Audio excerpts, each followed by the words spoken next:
Probiotique contribue à votre confort digestif. Probiotique.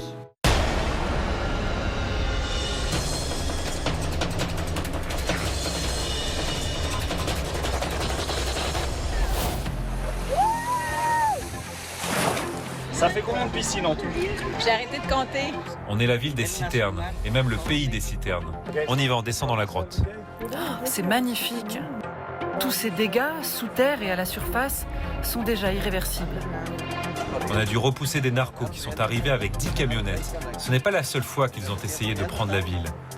Ils captent l'eau qui était destinée aux agriculteurs et aux éleveurs et ils la détournent pour leur plantation à eux. Ce n'est qu'un enfant. Quel mal aurait-il pu faire? Comment l'être humain peut-il être si mauvais? Bonsoir et bienvenue dans Enquête exclusive qui se trouve ce soir au Mexique et nous allons vous raconter comment ce pays de 130 millions d'habitants fait face à la sécheresse. L'urbanisation galopante, le développement touristique mais aussi le réchauffement climatique conduisent à des pénuries d'eau de plus en plus fréquentes et dans certaines régions à une véritable guerre de l'eau sanglante car en effet les cartels n'hésitent pas pour s'approprier l'or bleu à recourir au meurtre. Et leur cible, eh bien, ce sont les paysans, les élus locaux mais aussi les défenseurs de l'environnement. Dans les régions touristiques, on n'est pas épargné par ce stress hydrique. Et pourtant, les autorités poursuivent leurs projets pharaoniques, comme la construction de ce train Maya qui traverse plus de 1500 km au cœur de la jungle. Un véritable désastre pour les réserves en eau naturelle, mais aussi pour la biodiversité. Narco, urbanisation et surtourisme, les nouvelles guerres de l'eau au Mexique, c'est un document signé Ibarra Ibar pour Nova Productions et Enquête exclusive. Allez, chicos, les voy a expliquer. Allez les gars, je vais vous expliquer un peu comment ça va se passer aujourd'hui. Kelly, une Française de 34 ans, s'est installée au Mexique il y a 10 ans. Tous les jours, elle fait découvrir les merveilles de la nature à des visiteurs du monde entier. On est arrivé sur la zone des requins-baleines. Pour 160 €, ces touristes vont pouvoir approcher une espèce rare et protégée, les requins-baleines. Regardez, il y en a un qui est devant nous. Ici, c'est l'endroit le plus beau et le plus naturel pour voir des requins-baleines. C'est vraiment ici, au Mexique. Quand je vous dirai sauter, vous y allez. Et vous allez voir le requin-baleine. Ne perdez pas de temps à ajuster votre tuba et votre masque. Mettez la tête sous l'eau directement. Allez, on plonge! Les plus gros spécimens peuvent atteindre 20 mètres de long et peser plus de 30 tonnes. La pêche du requin-baleine est interdite au Mexique. Quand il est gêné par notre présence, qu'on est trop nombreux, il va partir en profondeur et va sortir un peu plus loin. Donc on fait en sorte vraiment de ces deux personnes dans l'eau, chacun son tour, et chaque bateau attend qu'il y ait moins de monde dans l'eau. Autour de l'animal, un élément attire l'œil. Cette masse qui flotte à la surface. Ce sont des sargasses, des algues toxiques qui prolifèrent depuis quelques années sur les côtes mexicaines. En cause, le changement climatique, aggravé par le développement économique, un symbole du désastre écologique en cours dans ce pays. Au Mexique, la guerre de l'eau est déclarée. C'est le pays qui se réchauffe le plus de toute l'Amérique latine. Conséquence, des lacs desséchés qui deviennent des attractions pour les youtubeurs. Incroyable. Regardez, tout est fissuré. C'est tellement étrange. Pour les 130 millions d'habitants, l'eau est devenue un trésor. Ça, c'est ma réserve d'eau. Dans certaines villes, cela fait 1 an qu'il n'y a plus d'eau. L'autre fléau qui touche le pays, c'est le surtourisme. 45 millions de visiteurs étrangers chaque année qui puisent dans les réserves d'eau. Qu'importe, on construit toujours plus d'hôtels, de piscines et de parcs aquatiques. Ça fait combien de piscines en tout? J'ai arrêté de compter. Le business est roi, quitte à polluer les rares ressources. L'eau a été contaminée. Ces entreprises ont commis un crime contre l'environnement. L'eau manque et les cartels de la drogue tirent désormais à balles réelles pour se l'approprier. Cette situation générale de pénurie d'eau, les cartels de la drogue ont compris qu'ils pouvaient en tirer un gros bénéfice. Je suis la seule survivante. Ils m'ont dit, on est du cartel Jalisco. Je leur ai répondu, ça ne m'intéresse pas. Relâchez mes enfants, ils ne vous ont rien fait. Partout, le Mexique a soif et la tension monte. Retour à Cancún. En quelques décennies, cette ville du Yucatan, coincée entre le golfe du Mexique et la mer des Caraïbes, est devenue un monstre économique. Mais dans les années 50, la côte mexicaine était bien différente. Along the wide beaches, the fishermen ply their ancient trade, using great hand nets to haul in a harvest from the sea. Cancún ne compte alors qu'une centaine de pêcheurs et leurs familles. Dans les années 60, lorsque Cuba devient communiste et que les touristes américains n'y mettent plus les pieds, le gouvernement mexicain flaire le bon filon. Un premier hôtel est construit en 1974. Puis, c'est l'explosion. Des centaines d'autres surgissent de terre. En quelques décennies, le village devient une métropole. 1 million d'habitants et surtout 4 millions de touristes par an, record du Mexique. Plus grande concentration d'hôtels au monde. Des piscines privées, des routes, des bars, où les visiteurs principalement américains viennent fêter le spring break. Le soir, tous les moyens sont bons pour les attirer dans les dizaines de boîtes de nuit et les casinos de la ville.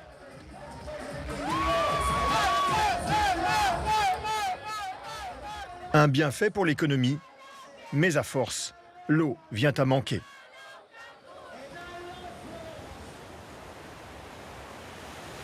Même si le tourisme pèse sur les ressources, le pays en veut toujours plus.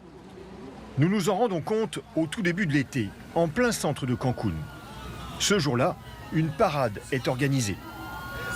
Voici le contingent de la sécurité nationale de l'été 2025. Les autorités sortent les grands moyens pour rassurer les touristes. Tous les services publics sont mobilisés. La police, avec ses équipements flambant neufs, ses drones, ses quads, ses hommes en armes et son véhicule blindé. La sécurité civile et même un hélicoptère qui survole la parade en rase-motte. La gouverneure de la région vient ouvrir officiellement la saison touristique.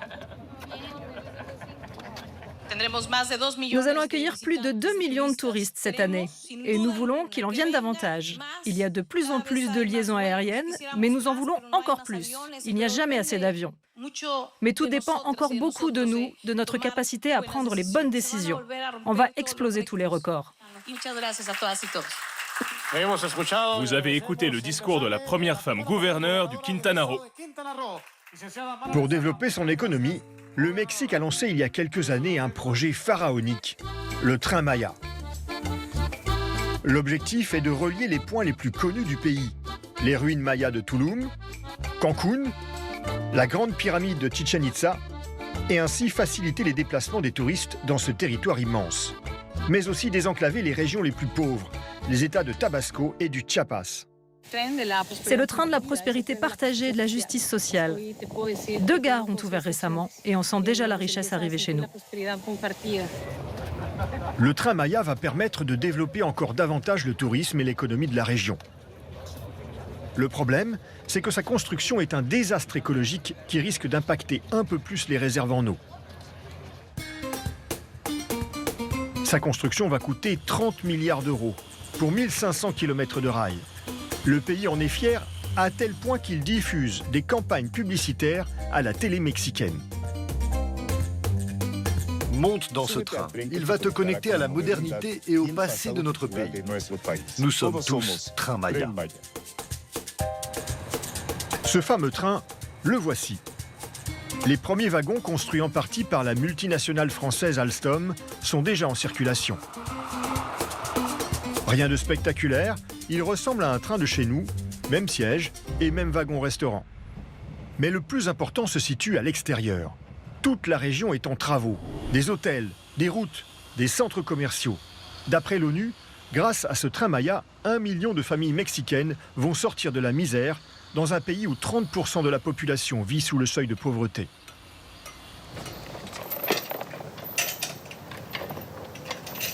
C'est le cas d'Ana Maria, arrivée ici l'an dernier du Tabasco, au sud du Mexique, l'un des États les plus défavorisés.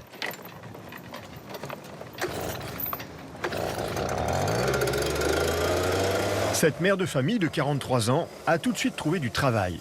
Elle nettoie les chantiers de construction. Chez nous, il n'y avait rien pour survivre. Alors j'aurais pris n'importe quoi. De la cuisine, du ménage, de l'hôtellerie, j'aurais tout pris. Comme elle, des milliers d'ouvriers ont été attirés ici. Salut voisin! Et forcément, cela puise encore plus dans les réserves en eau de la région. Pour les loger, les immeubles ont poussé comme des champignons tout autour de Cancún. Le loyer est très abordable. 150 € par mois. Je suis là. Lui, c'est mon frère. Salut mon amour. Ça va ma vie? Vous avez déjà mangé? Ah, super. Merci. Merci. Allez, fermez la porte, mes petites.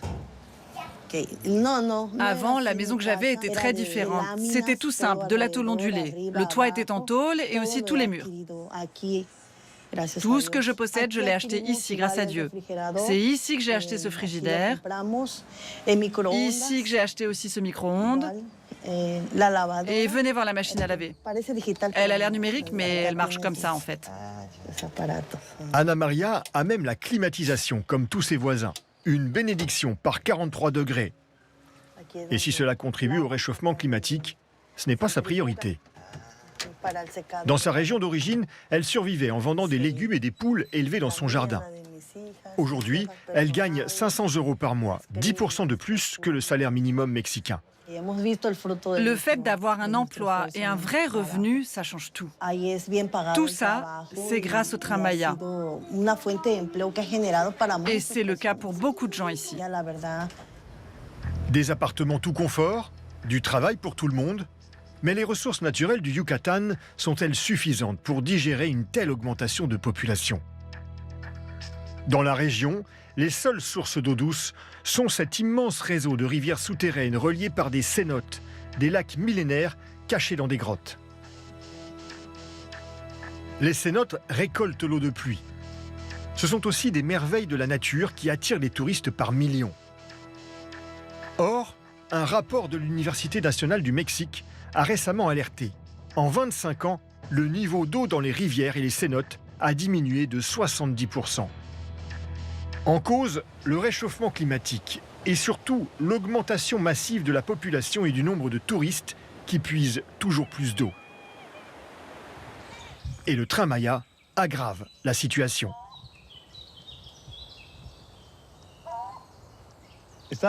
Vous êtes prête? On y va.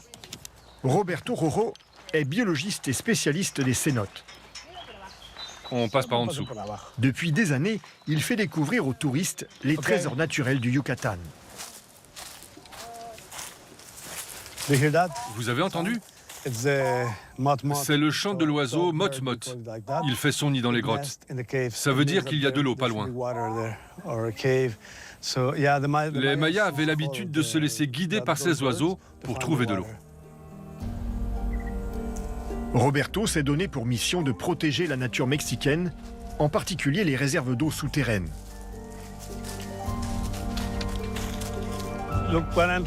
On arrive à l'entrée de la grotte. Vous sentez l'air qui vient de l'intérieur? Il fait frais. C'est un endroit très important pour les animaux. Ils viennent ici pour trouver de l'ombre et surtout parce qu'il n'y a pas d'autre endroit pour boire. On y va. On descend dans la grotte. Ces grottes ont été formées il y a 2 millions d'années.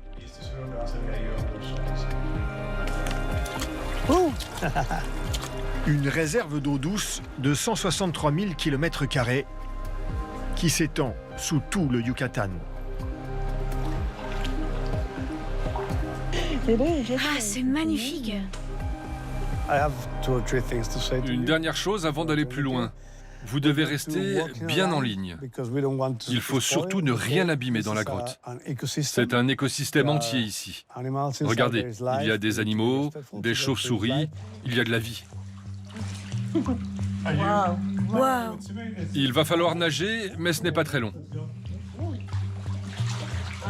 Je nage comme toi? Tu fais comme tu veux. Moi, c'est ma méthode.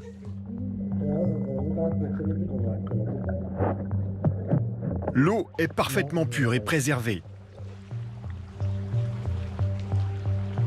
Mais à mesure que Roberto avance, elle devient de plus en plus trouble. Boueuse.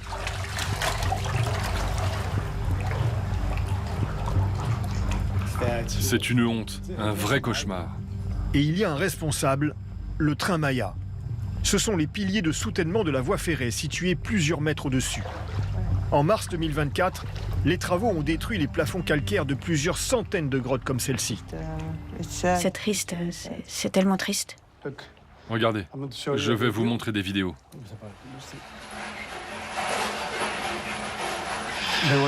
On voit comment ils ont percé le plafond. On voit les stalactites tomber. Ça brise le cœur. Ils ont décidé de poser plus de 15 000 pylônes de cette taille. Ils ont cassé le toit des grottes. Ils ont contaminé l'eau avec du plomb et avec beaucoup d'autres composants chimiques qui vont infecter ce réseau d'eau souterrain ancestral. Toute la vie ici est restée dans les ténèbres et dans le silence pendant des milliers, parfois des millions d'années. Tout cela a été corrompu par ces monstres. Je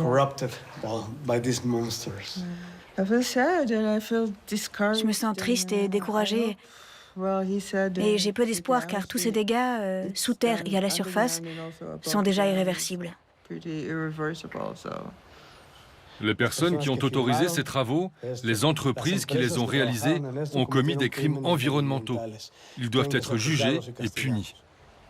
Mais au Mexique, l'heure n'est pas à la remise en question. La marche en avant vers le développement continue de plus belle. En voici l'illustration la plus flagrante. Xcaret, un immense groupe de 7 parcs à thème et d'hôtels de luxe, basés partout au Mexique, qui accueille 5 millions de touristes par an. Leur plus grand site, basé au Yucatan, s'étend sur 80 hectares. Et malgré les problèmes d'eau dans la région, on y trouve un parc aquatique. Vous parlez espagnol? Ah, français. Ça va? Ça va, très bien. Très bien. Cette famille québécoise va découvrir le parc. Michel, Émilie et leurs 2 enfants de 5 et 7 ans. Parce que là, on est là. C'est ça. Ouais, ben les tortues s'en parlent là. C'est plus grand que ce que je pouvais imaginer. Fait que, tu sais, on s'attend à passer comme une journée de rêve, vraiment, avec les enfants, puis qu'il y en ait pour tous les goûts. Tout le monde ait ses moments d'émerveillement. Puis, on se rend compte que ça doit être difficile en une journée ici, je pense. Xcaret propose des semaines all-inclusive à 2 000 € par personne. Venez à Xcaret, les amis. Ou des visites d'une journée à 200 € dans un pays où le salaire minimum mensuel est de 450 €. À ce prix-là, les touristes, pour la plupart des étrangers, doivent être satisfaits coûte que coûte. Dès l'entrée, une tour panoramique de 80 mètres de haut qui tourne sur elle-même. Entrez, soyez les bienvenus. Avec vue imprenable sur la jungle et la mer des Caraïbes. C'est une immensité incroyable. Quand tu regardes une carte, on dirait, tu peux t'imaginer quelque chose de complètement rasé, puis comblé par le béton, mais surpris de voir qu'on est quand même dans 80% la jungle. Là. Ça n'a pas été touché. Là. Le principe du parc est simple. Tout le Mexique est reconstitué ici en miniature. Des ruines mayas, un faux cimetière, un village d'autochtones, des animaux de la forêt primaire. C'est la première fois que j'en vois des aussi proches. C'est vrai, on dirait une danse. Et une cérémonie datant d'avant la colonisation européenne, la danse du volador, créée créé pour appeler les dieux à faire revenir la pluie. Et bien évidemment, de la musique mexicaine typique pendant qu'on mange. Mais le point fort de Xcaret, c'est l'eau. Dans cette région qui en manque cruellement, à Xcaret, il y en a partout. Ce qui est incroyable, c'est que d'ici, on voit pas vraiment la différence entre la mer et la piscine. Ça fait combien de piscines en tout? J'ai arrêté de compter. Et le clou du spectacle, Bienvenue, allez-y. c'est le cénote. On voit toutes les racines qui descendent. Impressionnant. Oui, impressionnant. On sent l'ancien Mexique, là. Une grotte équipée pour une mise à l'eau en douceur. C'est quand même un très long. Cette rivière souterraine a été privatisée par Xcaret, puis réaménagée pour satisfaire les touristes. Profite-en, c'est sûr un beau décor. Avec partout des appareils photo qui s'enclenchent dès que l'on scanne son bracelet fourni à l'entrée. Souvent pas de photos de vacances, fait que l'on a beaucoup de photos de notre journée. Oh, pas compliqué. Assez clair. De quoi garder de beaux souvenirs de ce mini-voyage mexicain. Mais autant d'eau concentrée sur quelques hectares tout de même, cela interroge. Le chargé de communication de Xcaret a bien voulu s'expliquer. Il refuse de nous donner les chiffres de consommation d'eau de son parc, sujet sensible et confidentiel. Mais d'après l'ONU, un touriste consomme en moyenne 3 à 4 fois plus d'eau qu'un habitant local. Selon le responsable de communication, Xcaret est en tout point respectueux de l'environnement et il tient à nous le démontrer. Nous demandons à nos clients de ne pas utiliser de crème solaire avec des filtres chimiques. À la place de leurs produits chimiques, on leur donne à l'entrée des crèmes qui sont respectueuses de l'environnement.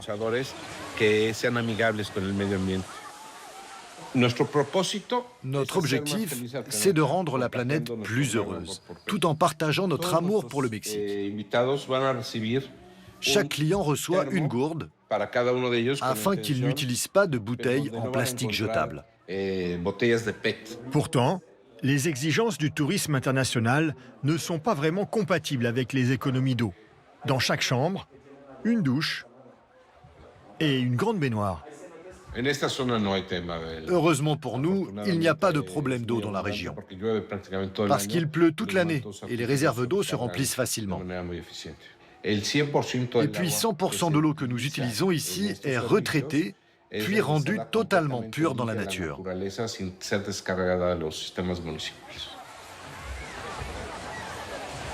Selon le responsable de communication de Xcaret, l'eau nettoyée permet d'arroser les plantations. Impossible à vérifier. Quant aux propos rassurants sur le climat du Yucatan, ils sont contredits par les scientifiques selon lesquels les réserves d'eau ont diminué de 70% en 25 ans. Pas de quoi inquiéter Xcaret, qui compte augmenter encore le nombre de visiteurs de ces parcs. Les constructions touristiques ne font pas que vider les réserves d'eau. C'est toute la nature locale qui est menacée. C'est ce que va nous démontrer Roberto, le spécialiste des cénotes. Au fil des années, il est devenu l'un des plus fervents militants pour la défense de l'environnement au Yucatan. Alors, comment ça se passe? Salut, on va y aller. Il faut qu'on prenne des photos et qu'on les date précisément. Et on va aussi tout filmer avec un drone. Il a été de toutes les manifestations contre la déforestation lorsque les travaux du train Maya ont commencé et que les bulldozers ont arraché les premiers arbres. Les militants étaient peu nombreux, mais ont tenu autant qu'ils ont pu. Et même s'ils ont perdu la bataille contre le train Maya, ils poursuivent la guerre contre chaque destruction. Aujourd'hui, avec un petit groupe de bénévoles, ils dénoncent les coupes d'arbres illégales dans la forêt qui se multiplient ces dernières années. Ça fait 10 mètres, c'est ça? Oui, c'est 10 pas. Cette tranchée coupant la jungle en deux n'existait pas il y a encore quelques jours. Mets-toi au milieu du chemin. Comme ça, on voit la taille des destructions. Les membres du groupe prévoient de porter plainte, car cette tranchée a été creusée sans autorisation officielle.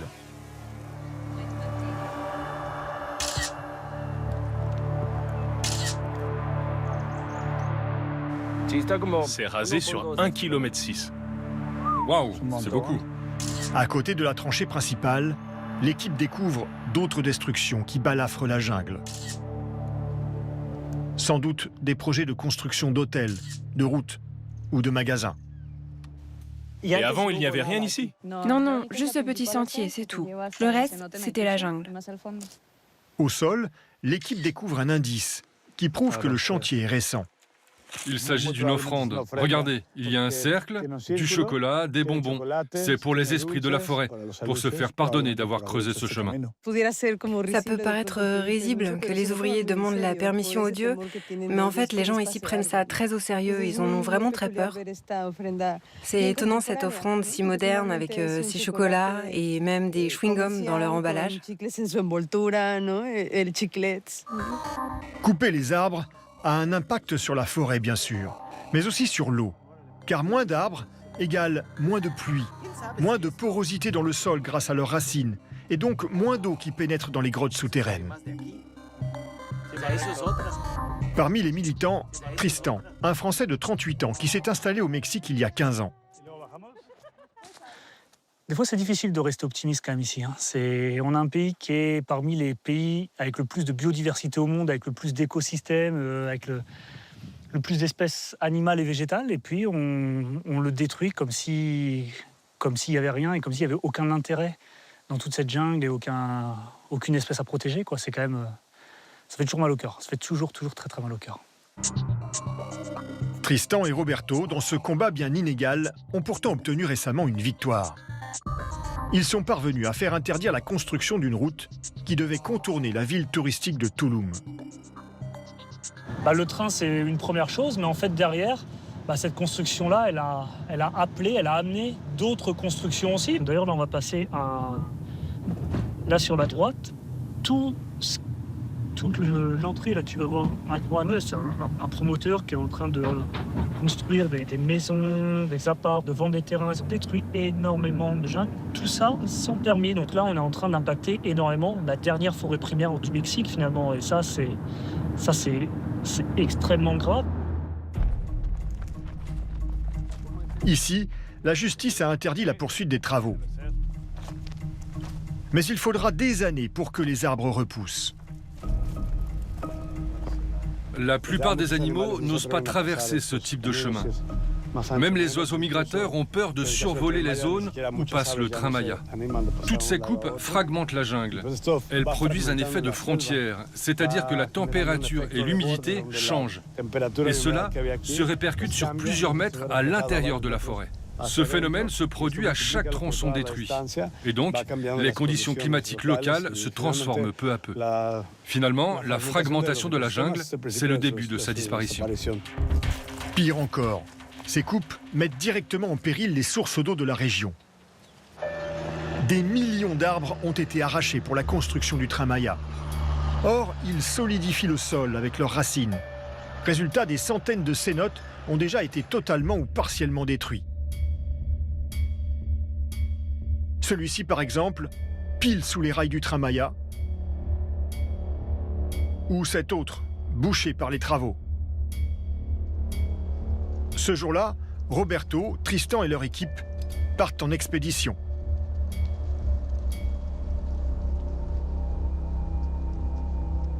Leur but, repérer si cette grotte est menacée de destruction à cause des bulldozers.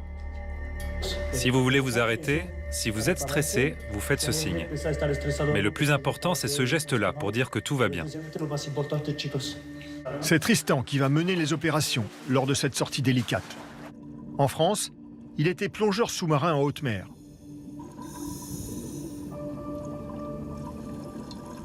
Ils examinent les parois calcaires, à la recherche de stalactites tombées ou de failles dans la roche. Sans ces puits naturels qui recueillent l'eau de pluie, aucune végétation, aucun animal de la jungle ne pourrait survivre.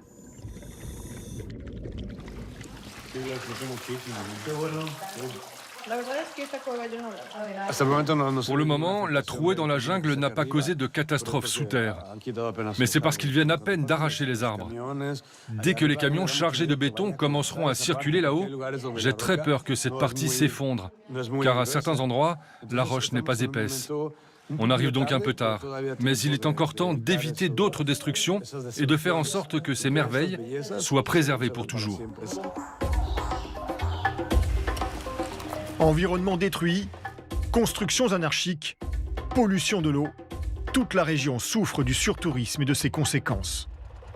Pourtant, il existe une autre manière de visiter le pays, et c'est précisément celle que défend Tristan. On y va! Sa spécialité, le tourisme vert, la découverte de la forêt primaire sans déranger les animaux.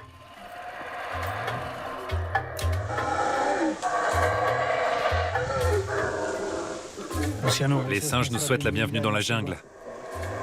Ce sont des singes hurleurs, une espèce des forêts tropicales américaines qui marque son territoire en criant. Aïe, aïe, qui est là, regarde. Le dindon osselet qui est là, c'est une espèce endémique à la péninsule du Yucatan. Ici, tu les vois quasiment jamais, quasiment nulle part. Et ici, il est là, quoi. Et au-dessus, on regarde tous ces nids. C'est le cacique de Montezuma. Et c'est eux qui crient comme ça. On va les voir se balancer autour des nids, tout ça. Ils sont magnifiques. Dans cette zone sous stress hydrique permanent, les sources d'eau sont rares. Voici la seule à des kilomètres à la ronde, le lieu de rencontre de tous les animaux de la forêt. Tristan et Luciano sont clients du jour, amateurs de photos animalières, se cachent dans cette tente d'observation. En quelques heures, ils voient apparaître des oiseaux, des singes et même c'est assez incroyable. Un puma, animal très rare à observer. On a eu la chance là aujourd'hui. Et ouais, il y a des félins ici. Il y a jaguar, puma, oslo, etc. qui visitent ce point d'eau. C'est beau ça d'avoir des zones comme ça, aussi grandes et protégées. J'adore cet endroit. Okay. C'est une merveille.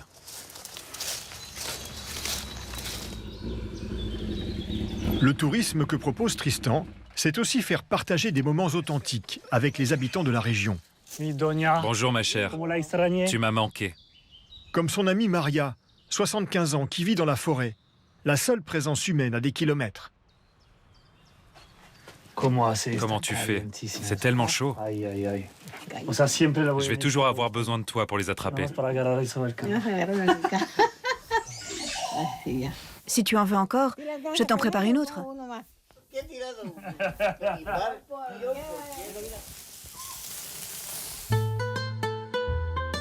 Le lendemain, Tristan accompagne un couple à Tulum, l'un des hauts lieux du tourisme de Yucatan. Des ruines mayas, vieilles de 800 ans. Par exemple, ce principe arrive un nouveau dieu dans ce panthéon maya avec le serpent à plumes. Autre ambiance, 1,5 million de visiteurs en 2025, et ça se voit. Il y a du monde partout, des chemins balisés et bétonnés, dont Tristan essaye de s'éloigner afin d'insister sur la flore locale. Ça, c'est la chaya, c'est ce qu'on appelle l'épinard maya. C'est utilisé pour les œufs brouillés, c'est utilisé dans des jus, c'est utilisé dans plein de choses. C'est plein de fer, c'est plein de vitamines, etc. C'est très très bon. Il a des pics comme ça sur le côté, de façon à ce qu'en saison sèche, les animaux comme les pécaris, par exemple, les petits sangliers qu'on a ici ou d'autres animaux, n'aillent pas mâchouiller cette écorce pour avoir de l'eau. Mais il suffit de tourner la tête pour voir un autre drame en cours. Après l'eau douce, c'est l'eau de mer qui est menacée. Là qu'il y a là, c'est du sargasse. D'accord ? Ça fait facilement 10 ans, je pense maintenant, qu'on a ce problème-là dans toutes les Caraïbes, des arrivées massives de sargasse. Il y a quelques années de ça, je ne sais plus quand exactement, il parlait d'une arrivée de sargasse qui faisait la taille du Texas. Je ne sais pas si vous vous rendez compte, c'est gigantesque. Comme les algues vertes en Bretagne, les sargasses deviennent toxiques en séchant. À certaines périodes de l'année, elles s'accumulent le long des plages, bordées par les hôtels de luxe. Elles prolifèrent avec le réchauffement climatique.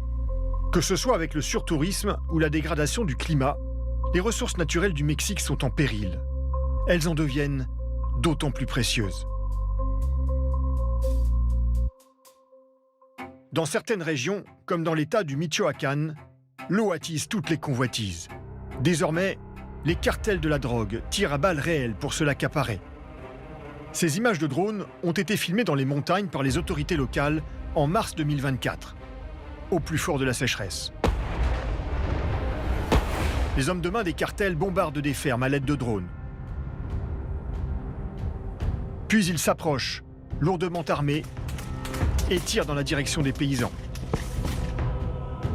Leur objectif, voler leur eau.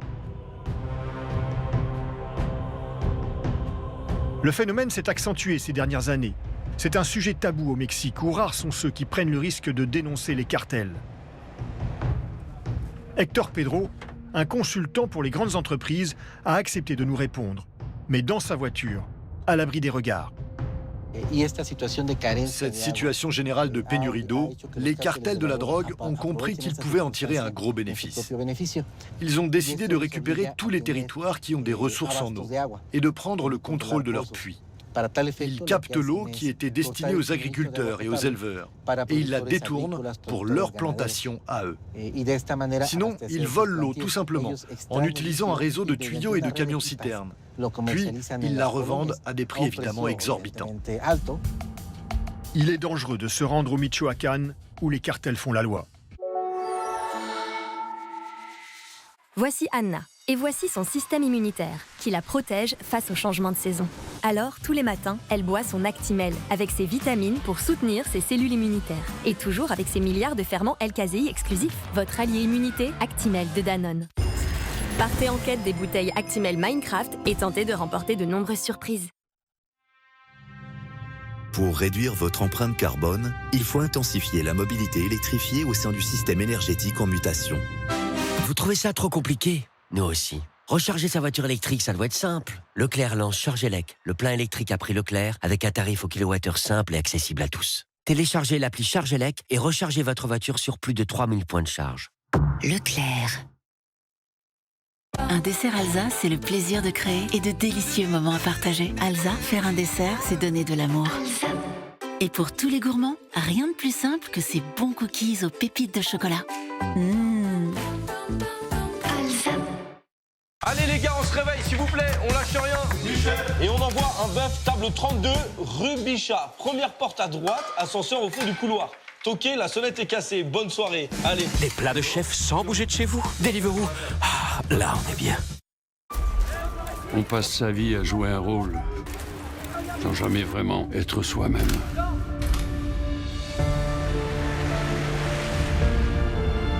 Parfois, il vaut mieux partir et retrouver une part de ce qu'on avait oublié. Monsieur, c'est le nouveau Géco ? Géco, le nouveau classique. Découvrez la gamme hybride Géco à partir de 299 € par mois, sans apport. Parce qu'on n'a jamais assez de moments de douceur. Nouveau Danone à la grecque. Délicieusement onctueux, ceux qui l'ont goûté ont adoré. À déguster en plusieurs saveurs. Danone, prenons soin de ce qu'on aime. Danone.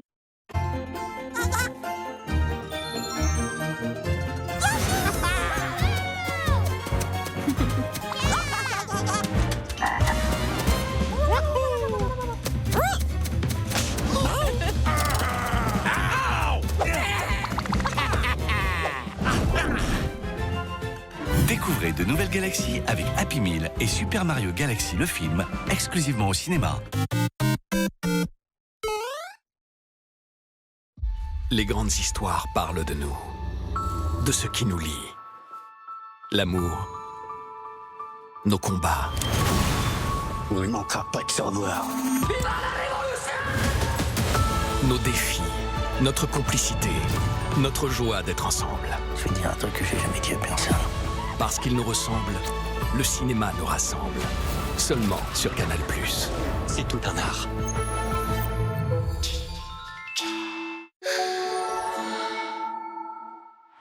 King Tortilla. Des galettes toastées tellement pratiques que pour les manger, il suffit d'une seule main. Hein?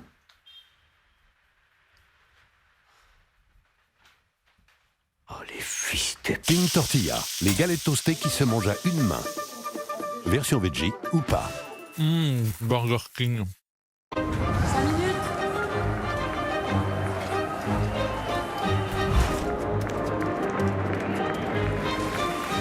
rentrent plus dans des cases, mais nous sommes toujours là pour les protéger. CNP Assurance. Assurons un monde plus ouvert. Au commencement, il y avait des fruits. Et Oasis créa l'Oasis Tropical. Oasis, le goût original. Pour ceux qui ne veulent jamais s'arrêter de danser et pour ceux qui font ce qu'ils veulent sans jamais s'arrêter. Ou presque, Geox Fast In, rapide à mettre.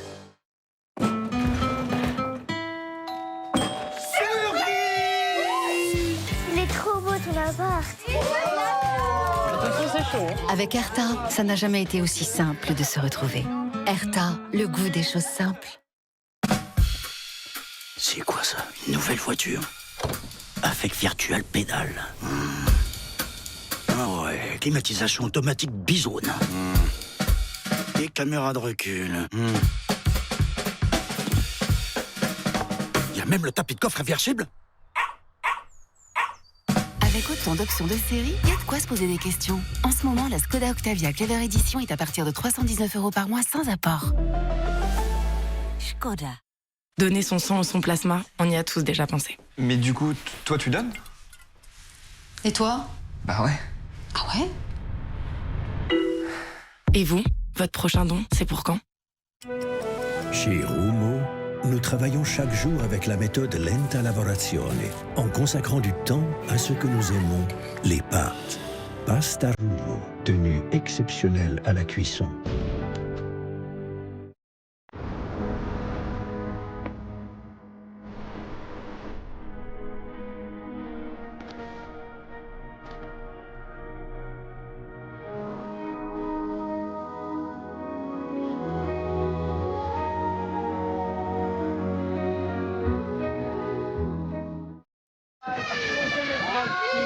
Ah, et pour le dessert, on nous a conseillé un opéra. Oh là là, j'adore l'opéra. Comme si on ne savait pas. Il est temps de redécouvrir les produits frais. Auchan vous rend le frais plus accessible. Avec la carte de fidélité Waouh, profitez de 10% sur tout le frais des Auchan. Auchan, le choix, le bon.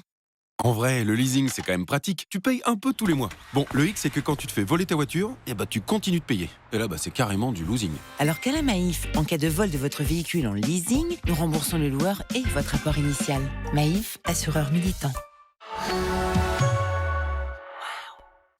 Il est dangereux de se rendre au Michoacán, où les cartels font la loi. Nous profitons d'une visite de la gouverneure de l'État, escortée par de nombreux militaires pour nous y rendre. Il y a quelques jours, de nouvelles attaques ont eu lieu. Partout, des traces de combats, des villages vidés, des impacts de balles. La toiture de l'église trouée par plusieurs tirs de drone. Et ce tag, CJNG, Cartel de Jalisco Nueva Generación, le plus important groupe criminel de la région. La gouverneure vient à la rencontre des villageois chassés par des hommes armés. Si vous avez besoin d'une aide médicale, s'il vous plaît, allez voir le médecin sur le côté. Avec les autres qui n'ont pas besoin d'assistance médicale, nous pouvons rester ici et discuter. Si vous pensez que je peux faire quelque chose, dites-le moi. Une déclaration qui n'a pas de quoi apaiser les habitants. On n'a besoin de rien. On veut juste de la sécurité.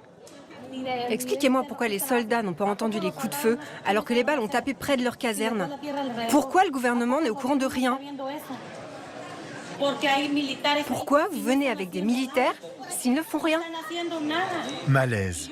Les soldats ne sont pas assez armés et nombreux pour tenir tête au cartel et préfèrent nier la situation. Ce que vous avez entendu, ce sont des affrontements de narcotrafiquants entre eux. Ce n'est pas contre vous. Ce n'est pas contre la population civile. Excusez-moi, et ça c'est quoi d'après vous? Ils ont tiré sur l'école. Imaginez s'il y avait eu des enfants. Le cartel de Jalisco Nueva Generación terrorise la population. Il diffuse des images de propagande comme celle-ci, présentant des hommes habillés et équipés comme des soldats.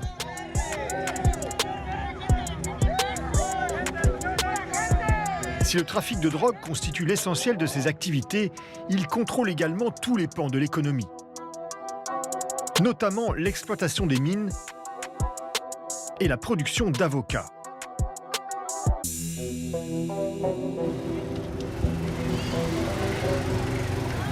C'est pour cela qu'ils ont besoin de s'accaparer l'eau. Dans la région, une seule ville résiste encore à l'envahisseur, Coahuayana, 15 000 habitants.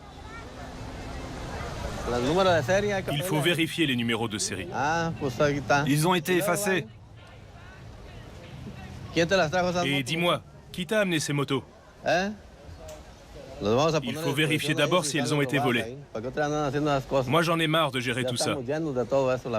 Contrairement aux apparences, Héctor Teto Zepeda n'est pas un policier, il est mécanicien. Mais il y a 10 ans, il est devenu le commandant Teto. Allez, on part en patrouille. Le chef de la milice d'autodéfense de la ville. Les miliciens partent lourdement armés et envoient leurs drones en reconnaissance. Je vérifie que tout est sécurisé là où on va. Ce jour-là, la voie est libre. Les miliciens ne veulent surtout pas tomber sur les narcotrafiquants qui cernent la ville. Sur les images, filmées par Juan, nous découvrons la ressource sur laquelle ces cartels veulent mettre la main. Les sources d'eau de ces gigantesques plantations de café et de bananes. On préférerait que le gouvernement prenne ses responsabilités et s'occupe de notre sécurité. On préférerait ne pas être obligé de le faire. Mais si personne ne nous défend, alors les cartels débarqueront. Plusieurs dizaines d'hommes constituent la milice, financée par les habitants de la ville. Mais c'est le gouvernement qui a fourni les armes. Le commandant Teto nous emmène sur les lieux du dernier affrontement, très violent. On était là, moi ici, avec ma camionnette, et mes gars qui s'étaient postés sur deux côtés de la rue. On a dû repousser des narcos qui sont arrivés avec 10 camionnettes. On les a affrontés. Puis ils se sont enfuis. Ils ont abandonné 6 véhicules. Voilà Aaron Agustin. C'est un camarade qui a été tué ici, au cours de cet affrontement. Ce n'est pas la seule fois où ils ont essayé de prendre la ville. À chaque fois, ils se replient, et puis, quelques semaines après, ils reviennent. Ils organisent une autre attaque, et ils essaient de nouveau. Mais jusqu'à aujourd'hui, ils n'ont pas réussi.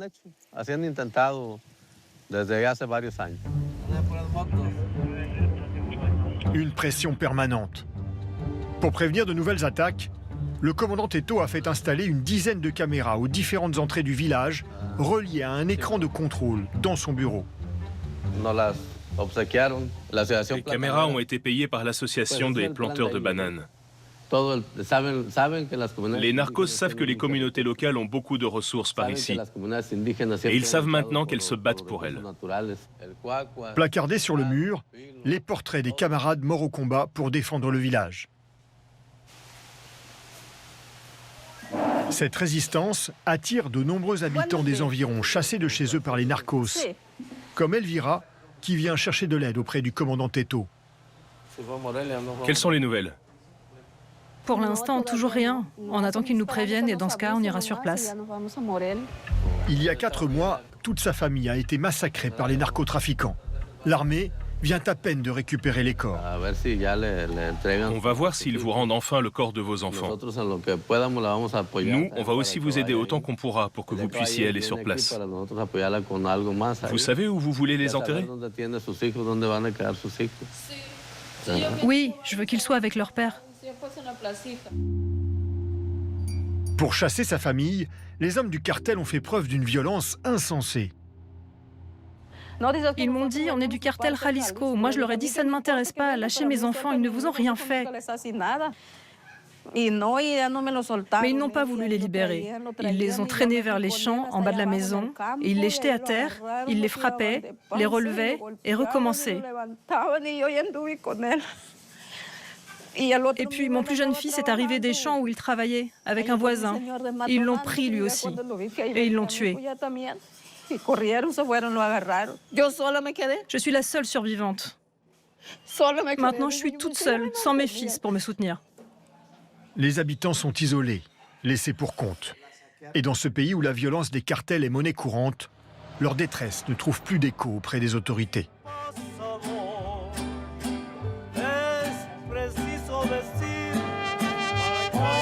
Pour comprendre comment l'eau est devenue un butin de guerre, il faut rencontrer Carlos Arrieta. Dans la capitale du Michoacán, ce journaliste enquête sur les activités des cartels. Chaque fois que je suis ici à Morelia, quand je ne suis pas en reportage, j'essaie de passer au moins une journée avec Mariana, ma femme, et avec mon fils Santi. Et ici, vous vous sentez en sécurité? En matière de sécurité, en ce moment, non. Il n'y a aucun endroit sûr. La scène semble ordinaire. Pourtant, à la table juste à côté, 2 gardes du corps veillent sur sa sécurité en permanence. Carlos est une cible du cartel. La raison, ces images qu'il a filmées montrant la violence de la guerre entre les narcos et la milice d'autodéfense. On le voit ici, en t-shirt noir, filmé par l'un des combattants. Or, les cartels ciblent les journalistes qui enquêtent sur leurs activités. Une centaine a été assassinée au Mexique depuis 25 ans.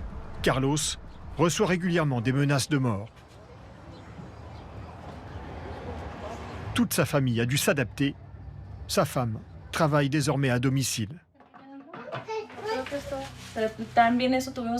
Il a fallu tout changer. Protéger 2 lieux différents, mon travail là-bas et la maison ici, c'était trop compliqué.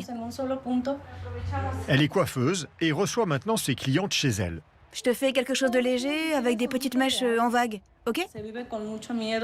Oui, je vis dans la peur, mais je suis très fière de ce qu'il fait. Il a le courage de dire ce qu'il pense et de raconter ce qu'il vit.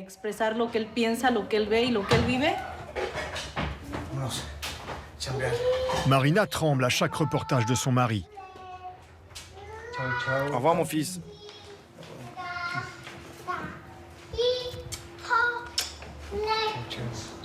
Si je ne le bénis pas, je pense qu'il va lui arriver quelque chose. En plus des gardes du corps, Carlos ne se déplace jamais sans son gilet pare-balles. Lors des combats, il prend les mêmes risques que les miliciens.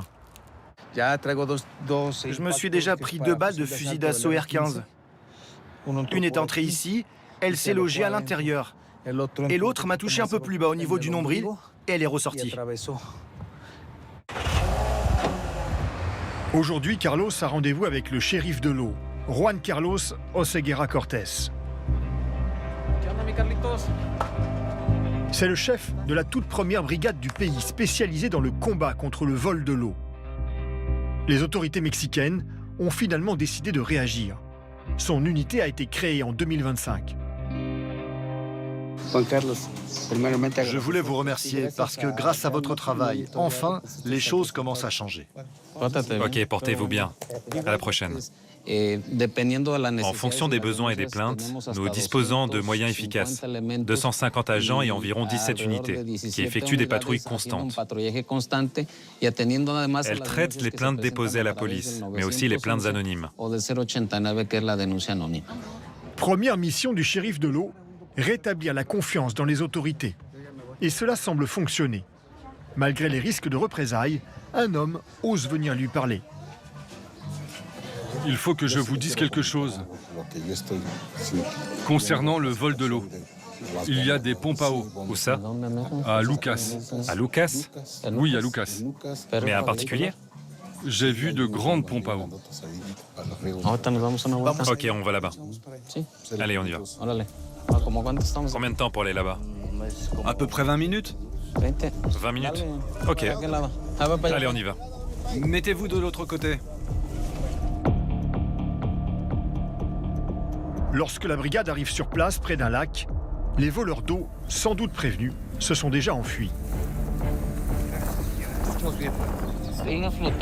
Regardez, ils étaient en train d'utiliser ces tuyaux, placés sur des flotteurs pour pouvoir pomper directement l'eau et la stocker dans des citernes. Alors nous, ce qu'on fait, c'est qu'on les coupe pour les rendre inutilisables. Une lutte sans fin. Dès que les autorités tournent le dos, le vol d'eau reprend. Mais l'armée mexicaine vient de remporter une victoire. Fin février, elle a abattu El Mencho, le chef du cartel, provoquant un immense chaos dans le pays. Ces hommes ont bloqué des routes, brûlé des voitures, empêché les forces de l'ordre d'avancer. Preuve que le cartel n'est pas mort avec son chef et qu'il reste nuisible et puissant. Un fléau de plus dans un pays frappé par le réchauffement climatique, plus que partout ailleurs en Amérique latine. Régulièrement, les températures records font la une des journaux mexicains. Les très hautes températures en cours en ce moment au Mexique ont causé la mort de 112 personnes. C'est 3 fois plus que l'année dernière.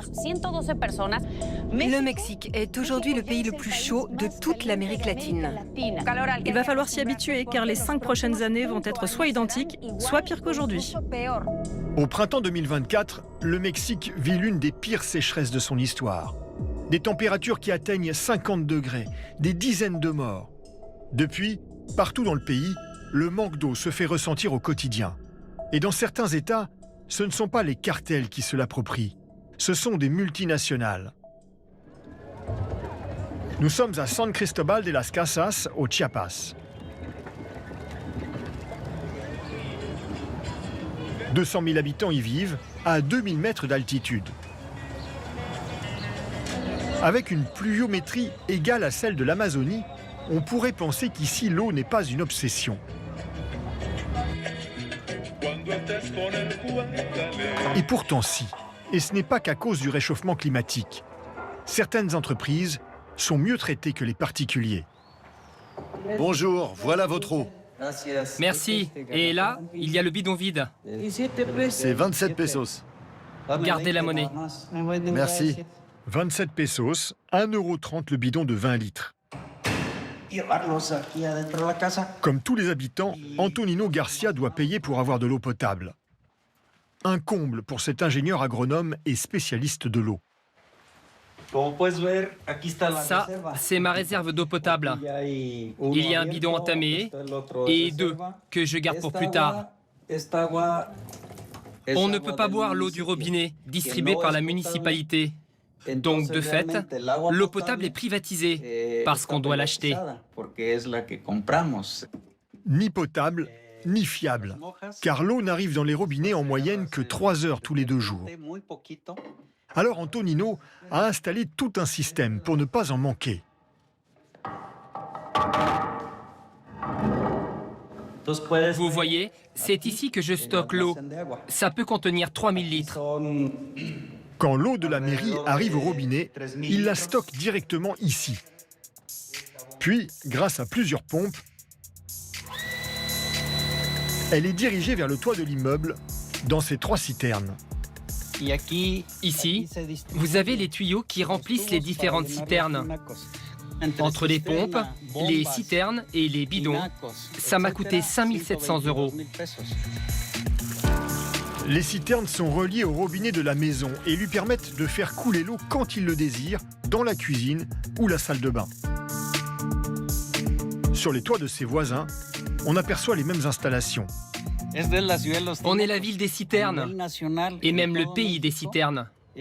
Pour ceux qui peuvent se payer ce type d'installation et stocker leur eau. Mais dans certaines villes, cela fait 1 an qu'ils n'ont plus d'eau du tout. Pourquoi l'eau manque-t-elle ici, dans la zone la plus humide du Mexique? Le réchauffement climatique et le manque de pluie y sont pour beaucoup, bien sûr, ainsi que la mauvaise qualité des infrastructures. Mais il n'y a pas que ça. La plus grande entreprise de la région pompe d'immenses quantités d'eau au détriment des habitants. Antonino nous emmène rencontrer ceux qui souffrent le plus de la sécheresse, la communauté indigène Tzotzil. Comment dit-on bonjour en Tzotzil? Vinochite. Ah, d'accord.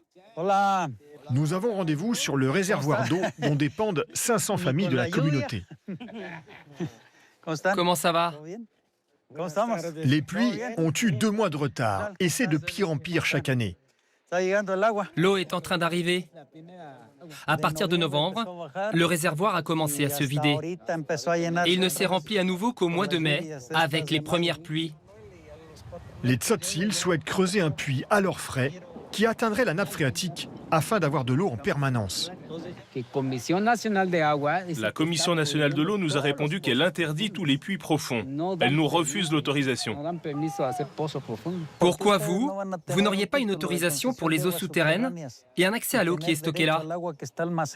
Et pourquoi l'entreprise étrangère, elle, a droit à 2 puits profonds? C'est un sujet délicat ici à San Cristobal. Ce géant du soda américain fait travailler 1600 personnes dans la région. On ne peut filmer l'usine que discrètement. Regardez, on la voit là, en bas. Grâce à un contrat signé avec l'État du Mexique il y a 30 ans, cette multinationale américaine a le droit de puiser 1,2 million de litres d'eau par jour dans les nappes phréatiques, soit autant que la consommation de toute la ville. En fait, cette entreprise a pris de l'avance dès 1994 sur la crise climatique. Le gouvernement mexicain lui a garanti l'approvisionnement en eau pour 40 ans, alors qu'il n'a rien fait pour nous, pour les habitants qui vivent ici. Résultat, aujourd'hui, les 10 sources d'eau dont dispose la municipalité sont épuisées. Mais ce contrat semble impossible à remettre en cause. L'entreprise est un acteur économique majeur au Mexique où l'on boit son soda plus que n'importe où dans le monde. Rien ne bouge, le pays a toujours soif.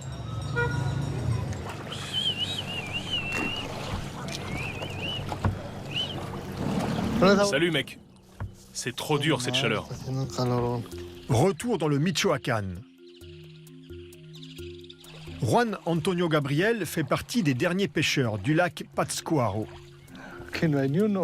Il n'y a plus un seul poisson. Tout est mort. En 2024, la sécheresse a presque totalement vidé le lac, laissant sur la paille tous ceux qui vivaient grâce à lui. Le lieu est devenu un symbole des souffrances liées aux dégradations climatiques dans le pays. Bonjour à tous. Je suis venu voir le lac. Je suis déjà passé par ici il y a 2 ans. Depuis, on m'a dit qu'on pouvait traverser à pied jusqu'à l'île. Ce youtubeur mexicain avait accumulé des millions de vues avec cette vidéo alarmante. On est au bord du lac. C'est incroyable.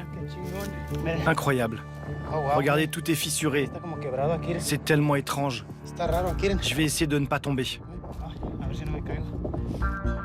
Et lorsque la pluie est retombée, les cartels ont pompé l'eau en grande quantité. Aujourd'hui, le lac n'est rempli qu'à la moitié de son niveau normal. J'en ai attrapé une. Regardez les carpes. Maintenant, elles ne font que cette taille.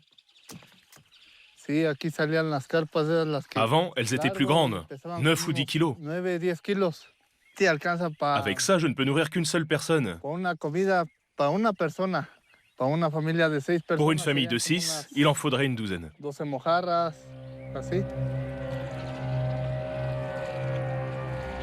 L'histoire d'un lac qui illustre la situation du pays, où le réchauffement climatique, le business et l'emprise des cartels ont tout détruit, à commencer par la nature, puis des communautés entières. Alors que la violence des groupes armés a encore embrasé le pays, il y a quelques semaines, nous partons à la rencontre de ceux qui résistent, se battent pour obtenir justice. Nous vivons dans un pays recouvert de sang, au risque d'en perdre la vie. Notre enquête nous mène dans l'ouest du pays, à Uruapan, au Michoacán, l'un des États les plus touchés par cette violence. La région est connue pour le trésor qu'on y cultive, l'avocat. La demande mondiale pour ce fruit tropical explose. Un désastre pour l'environnement, car pour mûrir, il lui faut 5 fois plus d'eau que pour une tomate. Surtout, cet or vert rapporte et suscite la convoitise des groupes armés qui sévissent dans la région. Uruapan est une ville de 350 000 habitants à l'ouest de Mexico, pas très loin du Pacifique. Cela pourrait être une des villes les plus riches du Mexique, car en effet, cette région produit les 3/4 des 3 millions de tonnes d'avocats produits chaque année dans ce pays. Mais cet or vert, cette manne intéresse également les cartels de la drogue, et Uruapan, en quelques années, est devenue une des villes les plus dangereuses au monde. 17 morts en janvier dernier, et une des dernières victimes de cette violence, c'est le maire d'Uruapan. Il avait fait de la lutte contre les cartels l'essentiel de son programme.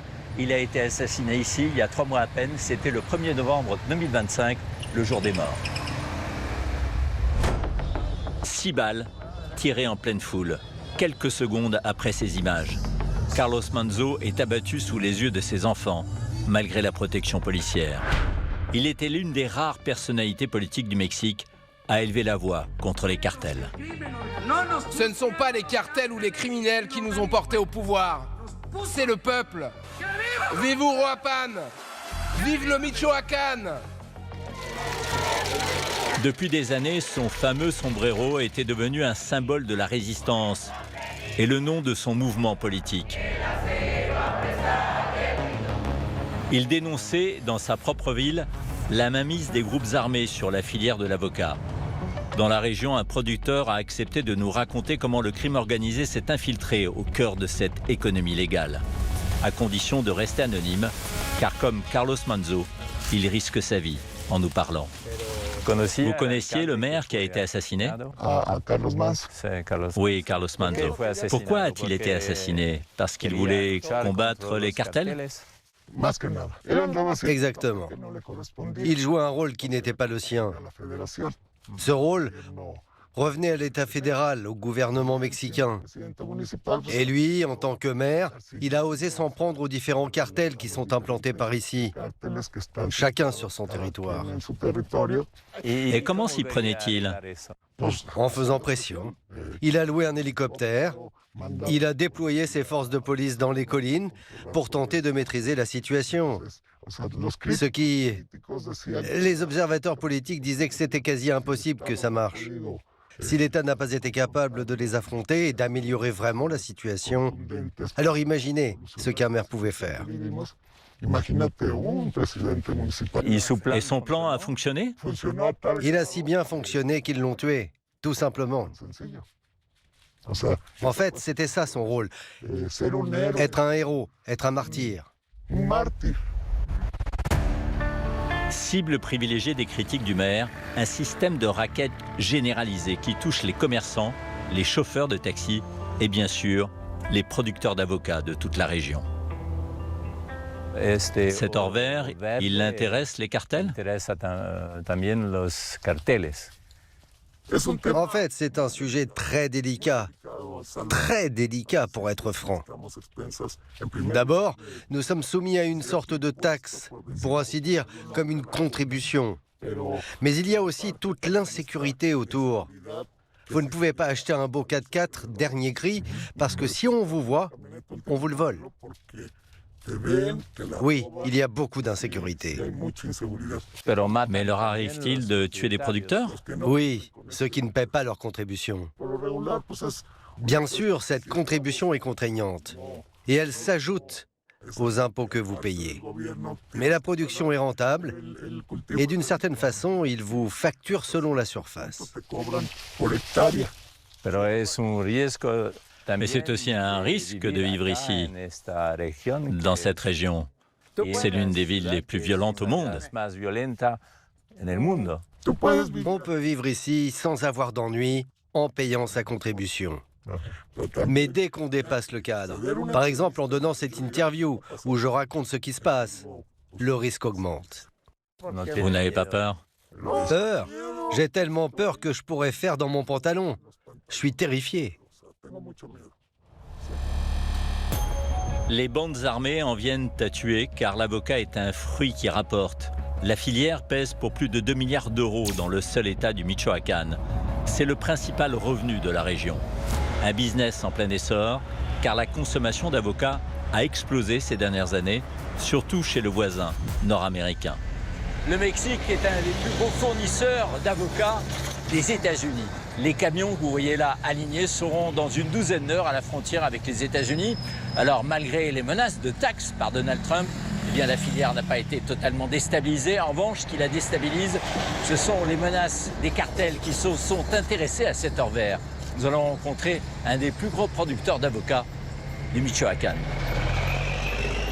L'entreprise Flavocado cultive mais surtout exporte des avocats. C'est un fleuron de la filière et donc un lieu sensible. Elle est placée sous haute protection. Voilà. Bonjour, vous avez mon nom sur la liste? Buen dia. Bonjour. Pour cet exportateur, la sécurité est primordiale. Edgar Contreras dirige ce site de conditionnement XXL. L'usine est très surveillée? Oui, nous avons ces caméras pour la sécurité. Et ici aussi, on affiche sa solidarité avec le maire au sombrero, assassiné quelques semaines plus tôt. Ah, voilà le fameux sombrero, c'est ça? Ouais, c'est vraiment malheureux. Il travaillait très bien pour la ville, pour les habitants.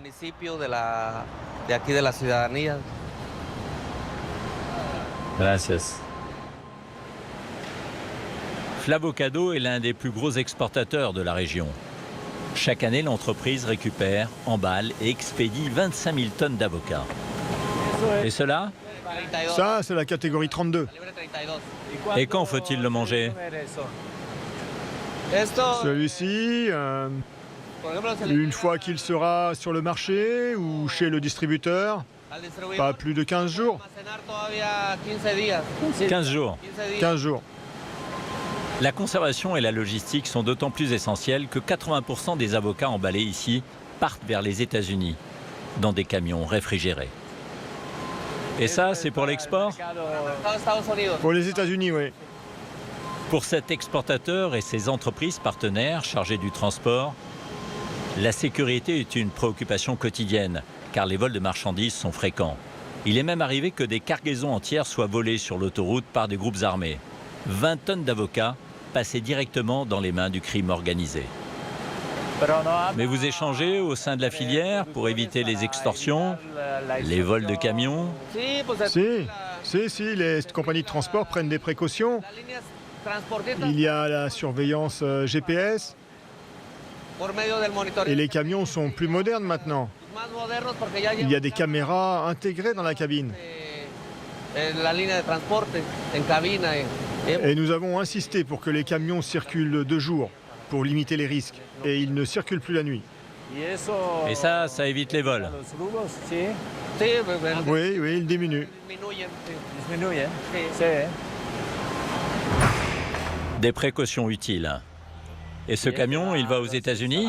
Aux États-Unis, oui. Car dans chaque semi-remorque...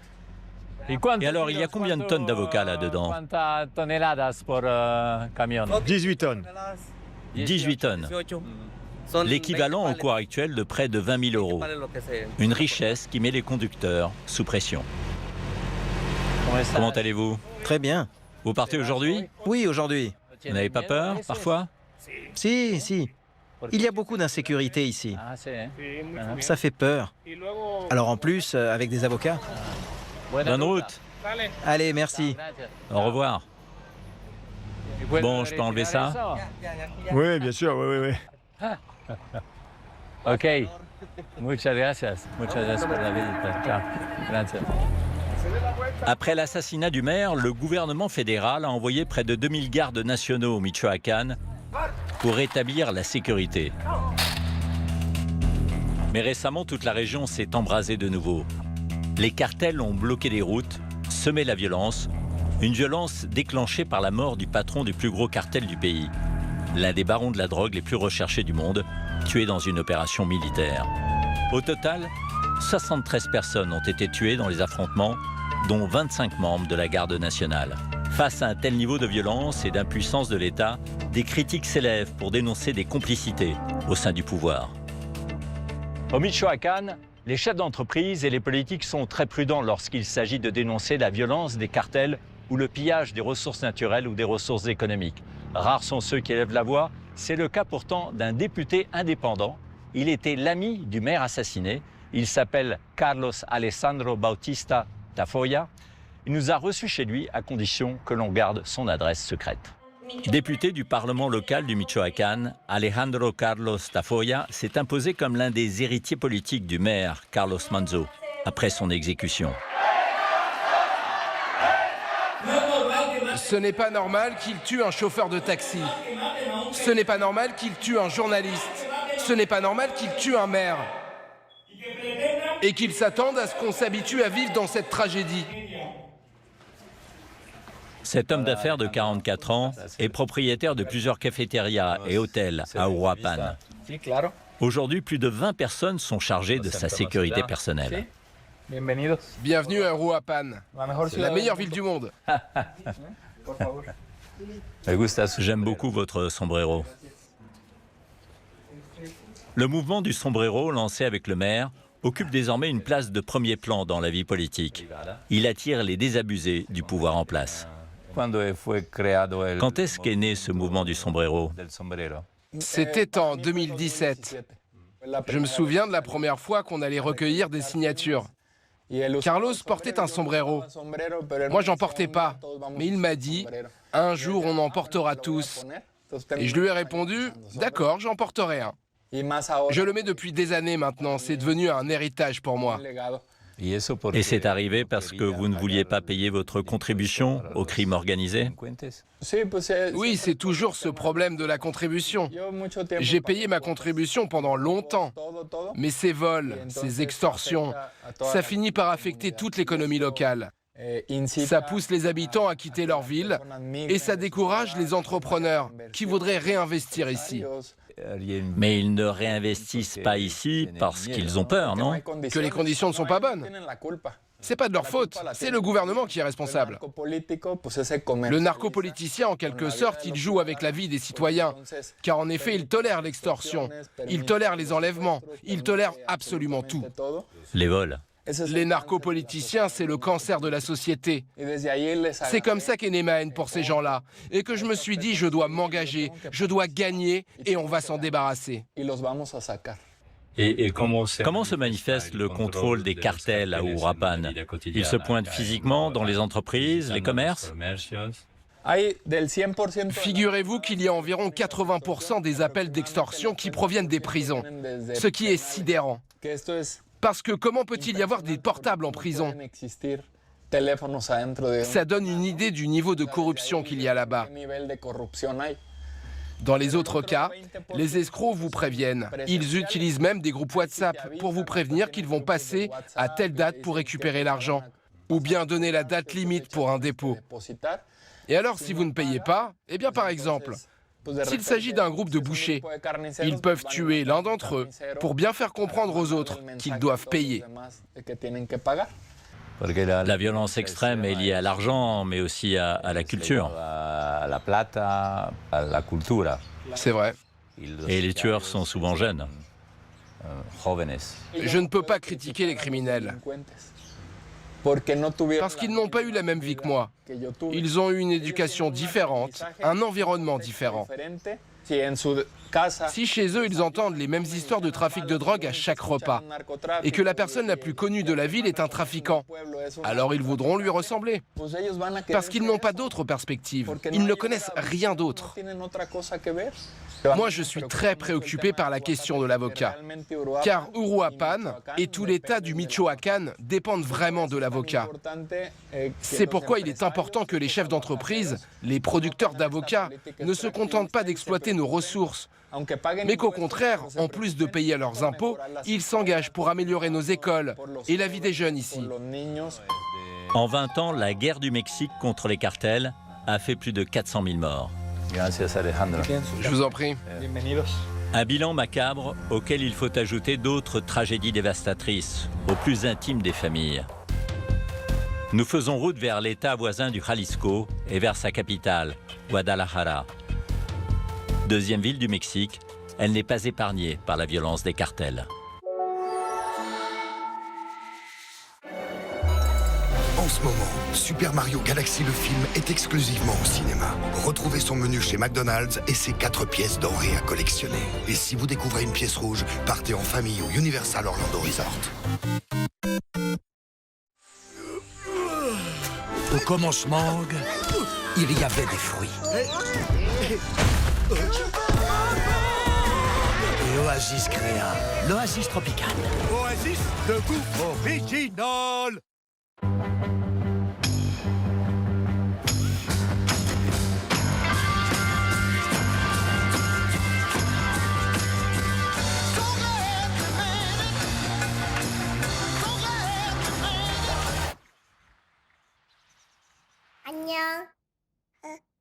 Kia e-Vito, votre première électrique. À partir de 197 € par mois, sans apport grâce à la prime coup de pouce. Kia, movement that inspires. Une chaise à 12 €, super ça. Un rouleau de gazon, 8 €. Un âne jardin géant, n'importe quoi. Un ours gazon à 15 €, j'adore. Un tutu pour hamster, on pourrait le faire. Chez Jiffy, vous n'avez pas fini d'avoir des petits prix et des surprises. Jiffy des idées de génie. Depuis 45 ans. Bonjour, roi du silence. C'est moi, papa. Ah bah t'as perdu. Et vous aussi, vous n'avez pas perdu. Ça fait du bien quand ça... Roi du silence. Avec le Happy Meal à partir de 4 €, le roi du silence est de retour chez McDo. Chérie, puisque t'es là, tu peux tenir la caisse une petite heure? Non, désolé, je suis occupé là. Ouais, bah t'as juste à être occupé pareil, hein. Mais à ma place. Ça dépend. T'as combien? J'ai assez pour que tu me fasses aussi l'administratif et l'envoi des commandes. Non, mais y a pas écrit de la poste non plus. Ok, juste sur la caisse alors. Ma conseillère arrive là, hein. Là? Oui, là. Ici? Ou là? Elle vient là. Votre conseillère La Poste Pro a la solution. Elle se rend directement dans vos locaux et vous fait gagner du temps. Nouveau Soupline, fraîcheur infinie. Avec un parfum qui dure 4 fois plus longtemps, une fraîcheur qui reste intense jour après jour. Pour que tout le monde puisse aimer comme une maman. Nouveau Soupline, une fraîcheur infinie jour après jour.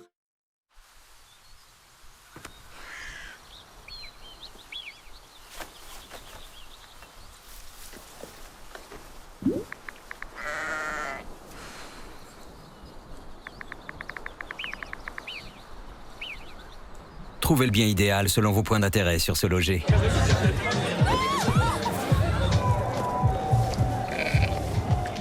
Avec le plus grand nombre d'annonces, Se Loger, vous êtes au bon endroit. Téléchargez l'app. Les grandes histoires parlent de nous, de ce qui nous lie. L'amour, nos combats. Il ne manquera pas de savoir. Nos défis, notre complicité, notre joie d'être ensemble. Je vais dire un truc que j'ai jamais dit à personne.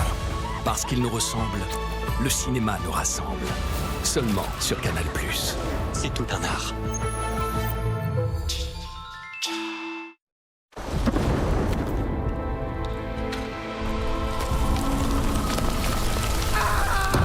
Agir, c'est bien. Réfléchir, c'est mieux. Choisissez votre voiture d'occasion chez Spoticar. Un réseau de professionnels partout en France, reconnu meilleure enseigne 2026 en qualité de service au palmarès Capital. Spoticar, le leader de l'occasion. Laver les dents, on sait faire. Nettoyer toute la bouche... Bah oui, on est des brosses à dents, pas des brosses à bouche. Listerine complète le brossage pour un pouvoir nettoyant 5 fois plus fort avec des huiles essentielles à l'efficacité cliniquement prouvée. Listerine, pour une bouche plus saine.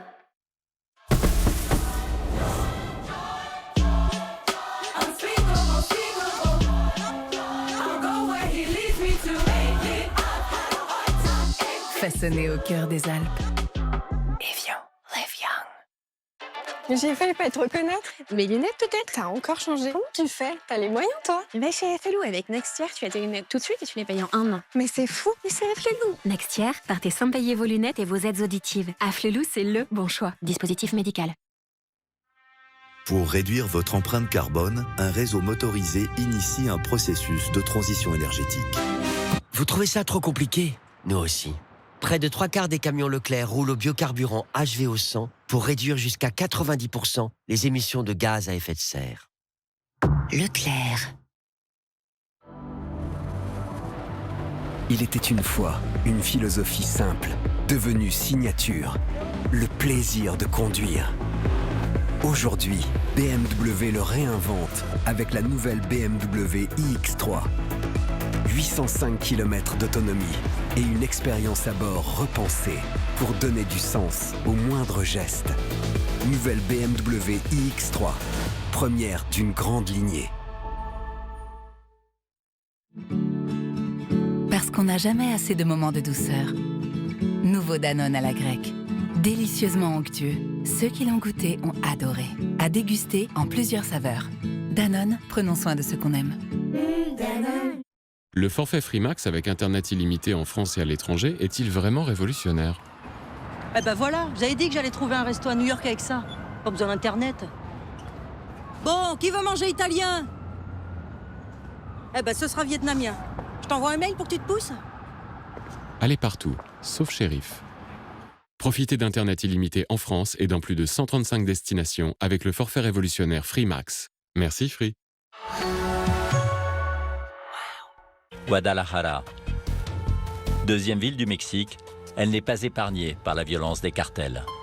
Ici, La vraie question qui agite et qui provoque l'émotion générale, eh bien, c'est la question des disparus. Il faut savoir qu'il y a 120 000 disparus au Mexique depuis que l'État a déclaré la guerre au cartel en 2006.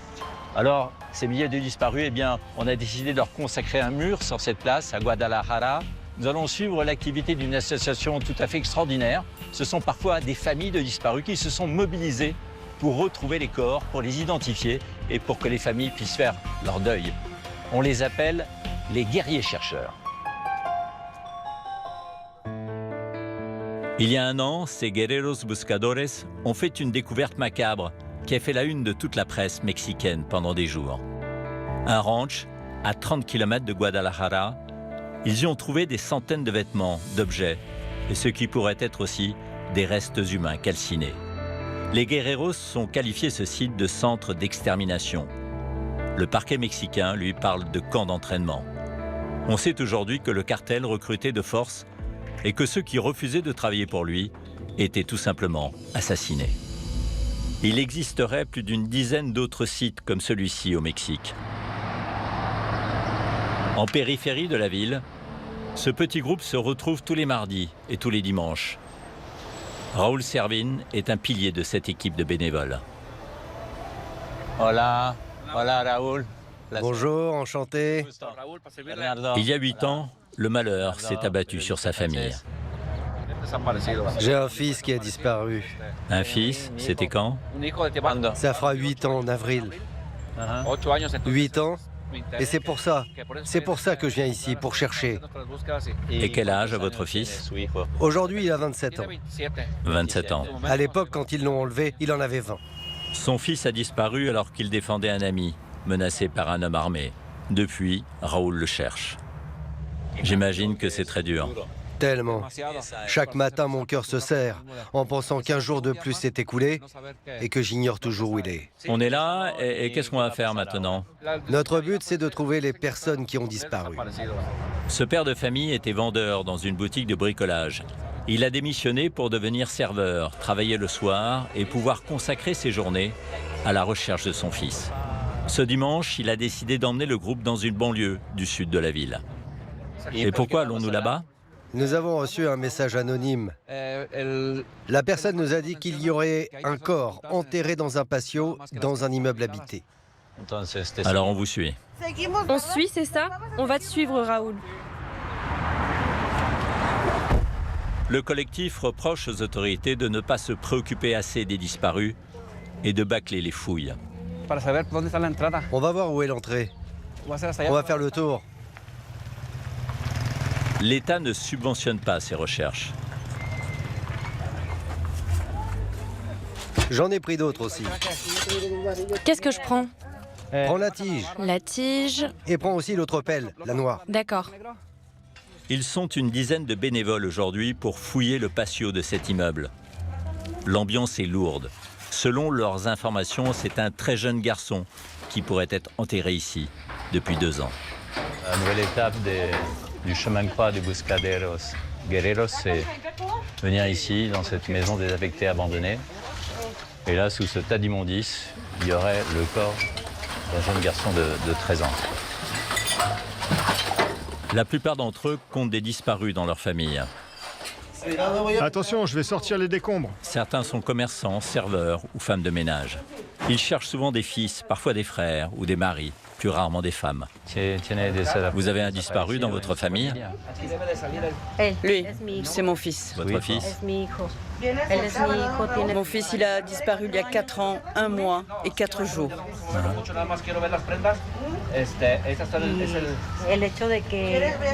Et avec toute cette énergie, tous ces efforts que nous mettons dans les recherches, les trouver, c'est le plus beau cadeau que l'on puisse espérer.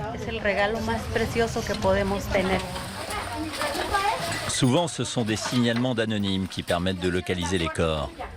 Comme cette voisine qui se présente à l'équipe, c'est elle qui les a contactés sur la page Facebook. Vous avez des soupçons? Vous pensez qu'il y a un enfant de 13 ans ici? Oui, ils ont dit qu'il était enterré ici. Les assassins qui sont en prison, ils sont tous en prison. Ils sont tous en prison.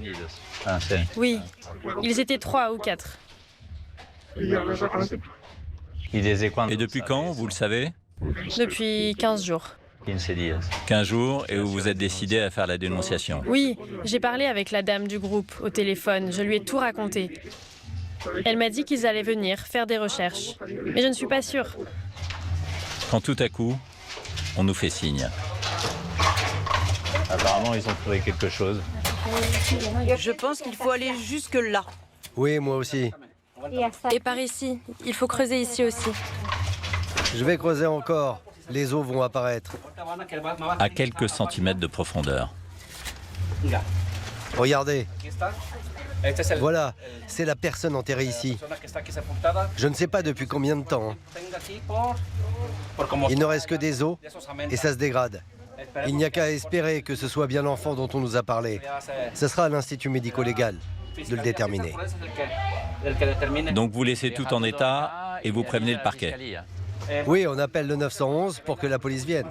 Il faut savoir qu'il y a 72 000 corps dans des morgues au Mexique qui n'ont pas été identifiés. Il faut espérer que celui-là le soit et que ça corresponde à ce gosse de 13 ans qui a apparemment disparu il y a 2 ans. Une chaîne? Voilà une chaîne. Les guerreros documentent ce qu'ils trouvent pour encourager de nouveaux appels anonymes et conserver des preuves. C'est positif. Malheureusement, ce sont les restes d'un corps déjà très décomposé. Mais oui, voilà. J'ai le crâne dans la main. C'est positif. Allez, on ferme le cercle. Seigneur, nous te rendons grâce pour nous avoir guidés vers cet enfant, afin que sa famille trouve la sérénité et que lui repose en paix. Protège-nous et aide-nous à poursuivre notre chemin. Notre Père qui es aux cieux, que ton nom soit sanctifié. Quelques jours après notre tournage, nous avons appris que l'adolescent décédé habitait ce lotissement. Pourquoi les cherchons-nous? Parce que nous les aimons. Pour les trouver. Pour les trouver.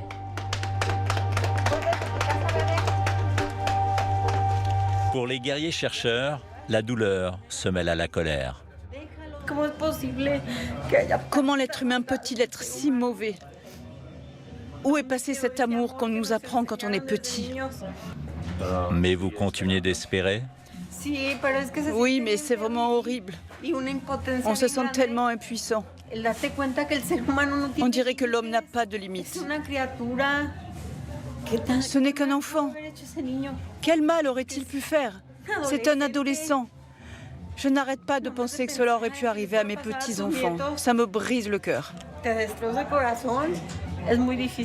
C'est très dur de vivre dans un monde avec tant de douleurs, tant de violence surtout.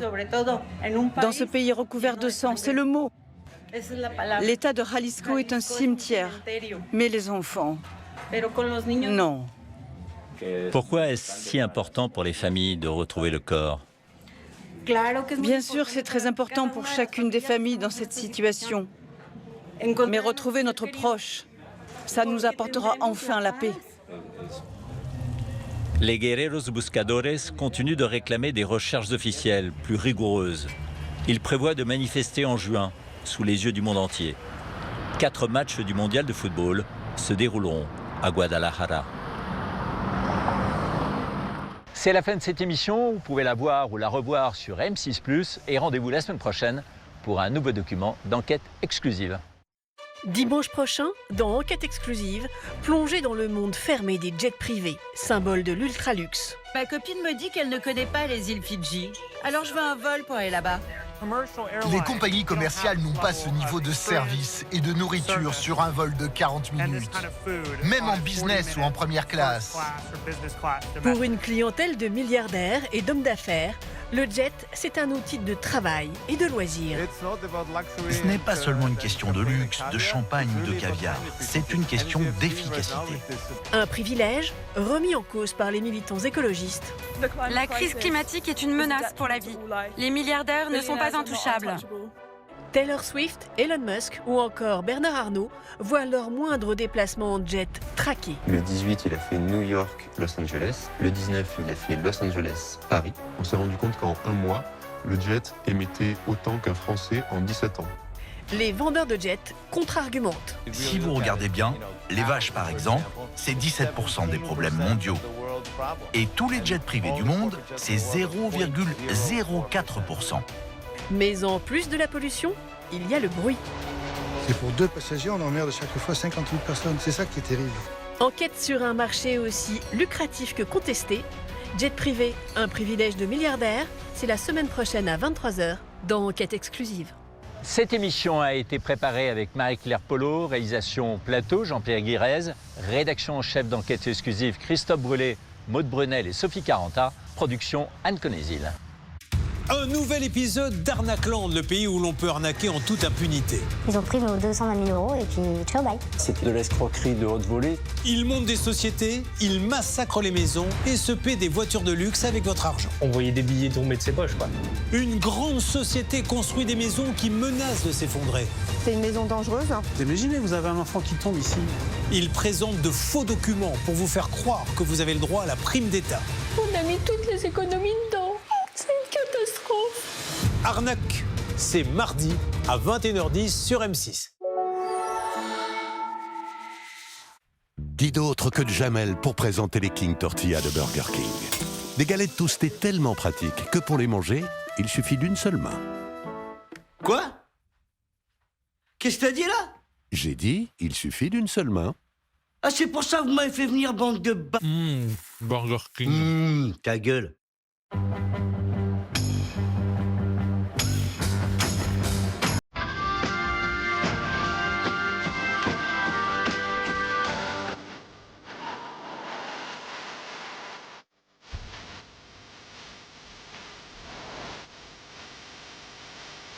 Kia Evito, votre première électrique. À partir de 197 € par mois, sans apport grâce à la prime coup de pouce. Kia. Movement that inspires.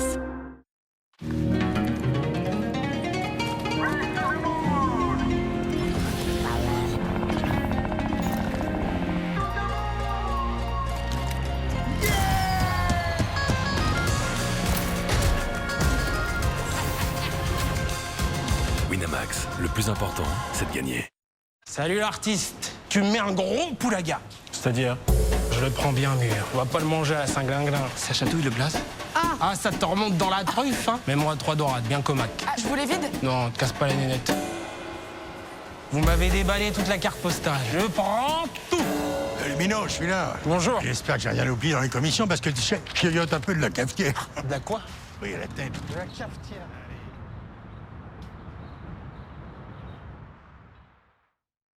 Est-ce qu'on peut faire mon cadeau, pardon? Mais oui, c'est vrai que tu peux faire ton cadeau. Bon anniversaire! Je les ai vus, j'ai pensé à toi direct. Ça te plaît? Je suis contente! Il y a des questions auxquelles on ne sait pas comment répondre. Et d'autres aussi. C'est un emballage ou pas? Bah oui. Et si c'est oui, c'est dans le bac de tri.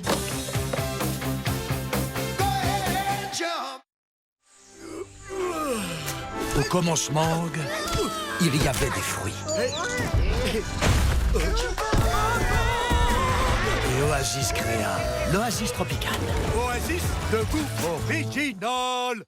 Ça serait pas bien, en vrai, de récompenser les gestes plus responsables? Tu vois, t'es calme dans les bouchons, on t'offre un pins. Et si tu convoites pour aller au taf, on t'offre un autre pins. Ça va faire beaucoup de pins quand même. Pas faux. En tout cas, à la Maïf, si vous assurez une voiture électrique, vous avez 10% de réduction sur votre assurance auto. Maïf, assureur militant.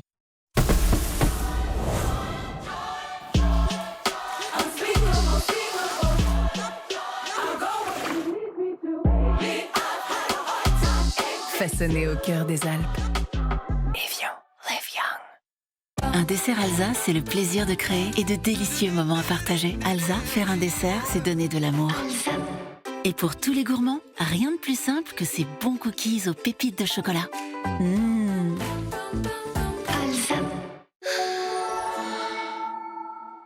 Un coffre de jardin, 29,99 €. Oh! Un panneau décoratif à 19,90 €. Un baby-foot pour 20 000 personnes. Mais ça en fait pas. Un sac de terreau à 2,50 €. J'en prends un direct. Un skate pour escargot? Ça, on pourrait le faire. Chez Jiffy, vous n'avez pas fini d'avoir des petits prix et des surprises. Jiffy des idées de génie. Depuis 45 ans. Selfie. Oui. Attends. Oh, c'est trop belle tes lunettes. Tu connais Chin Chin? Pour 1 euro de plus, je me suis fait plaisir. C'est fou ça. C'est Afflelou. Chin Chin, votre deuxième paire de lunettes pour 1 euro de plus. Afflelou, c'est vraiment le bon choix. Dispositif médical.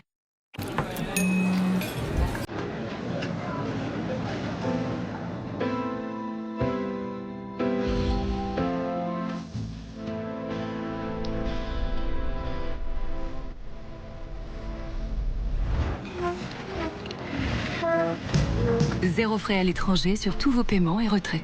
Encore une raison de choisir Hello Bank. La banque en ligne par BNP Paribas. Chez Jardiland, on se sent libre, d'être libre quoi. D'avoir la fièvre du samedi soir, un lundi midi, de manifester un peu trop sa joie, d'être une princesse pour de vrai. Bref, chez Jardiland, on se sent libre d'être nature. Venez vivre l'expérience Jardiland. Cultivez votre bien-être. King Tortilla, les galettes toastées qui se mangent à une main. Version veggie ou pas. Les sandwichs sont bons, mais la pub elle est nulle. Burger King. Alors, on va déj? Ah non, il faut que j'aille en ville pour envoyer mes commandes. Non, je pensais qu'elles s'envolaient vers leur destinataire. Mais t'as pensé à la collecte de colis pour les pros? Moi, je fais ça avec mes bijoux. C'est top. Ça existe, ça? Et t'aurais pas des solutions aussi pour ma gestion administrative, mon référencement Internet, par hasard? Comme ça, j'aurai enfin le temps de déjeuner. Alors, désolé, mais il n'y a pas écrit La Poste ici. Votre conseillère La Poste Pro a la solution. Elle vous permet d'expédier vos colis directement depuis vos locaux.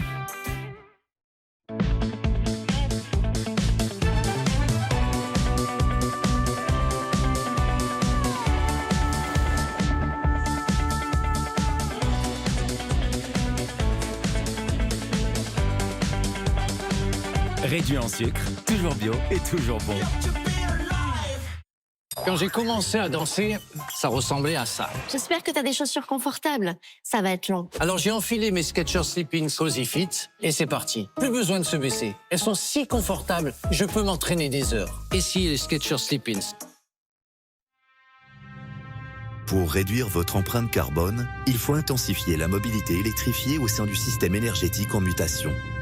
Vous trouvez ça trop compliqué? Nous aussi. Recharger sa voiture électrique, ça doit être simple. Leclerc lance Chargelec, le plein électrique à prix Leclerc, avec un tarif au kilowattheure simple et accessible à tous. Téléchargez l'appli Chargelec et rechargez votre voiture sur plus de 3000 points de charge. Leclerc.